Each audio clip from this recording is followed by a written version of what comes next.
మాటలలో వారి చతురత,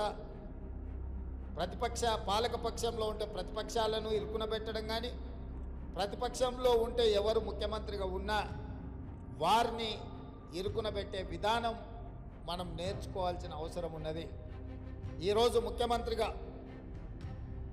వారు ఆనాడు మర్రి చెన్నారెడ్డి కావచ్చు, నేదురుమల్లి జనార్దన్ రెడ్డి గారు కావచ్చు, భవనం వెంకట్రామ్ గారు కావచ్చు, అంజయ్య గారు కావచ్చు, లేదా డాక్టర్ వైఎస్ రాజశేఖర రెడ్డి గారు కావచ్చు, వాళ్ళు ప్రశాంతంగా ప్రభుత్వాన్ని నడిపి ముఖ్యమంత్రులుగా వారి అధికారాన్ని చెలాయించిందంటే సమస్యల్ని పరిష్కరించడానికి గుడిభుజంగా రోసయ్య గారు ఉన్నారు కాబట్టే వారు ప్రశాంతంగా ముఖ్యమంత్రులుగా కార్యక్రమాలను నిర్వహించారు.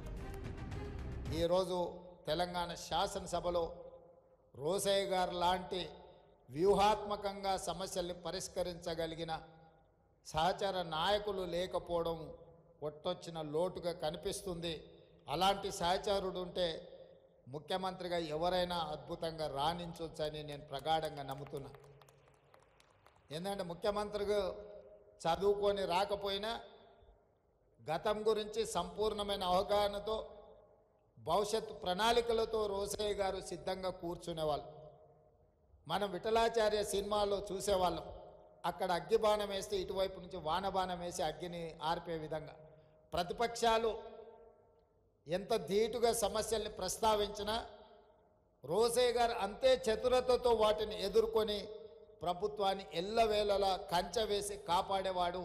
అందుకే ముఖ్యమంత్రులుగా ఎవరున్నా నెంబర్ 2 పొజిషన్ పర్మనెంట్, 1 పొజిషనే మారుతూ ఉండేది.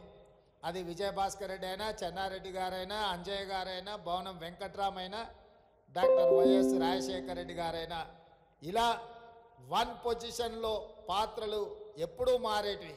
కానీ 1 పొజిషన్లో ఎవరున్నా 2 పొజిషన్ మాత్రం పర్మనెంట్గా కొనిజేటి రోసయ్య గారే ఉండాలి అని ఎవరు 1కి వచ్చినా రోసయ్య గారిని కోరుకునే వాళ్ళు. పెద్ద ఆయన ఏ రోజు కూడా 2కి వచ్చిన కాబట్టి 1లో ఉన్న వాళ్ళని జరిపి కూర్చోవాలని వారెప్పుడు తాపత్రయపడలే, తొందరపడలే. Subscribe us and press the bell icon for more interesting updates.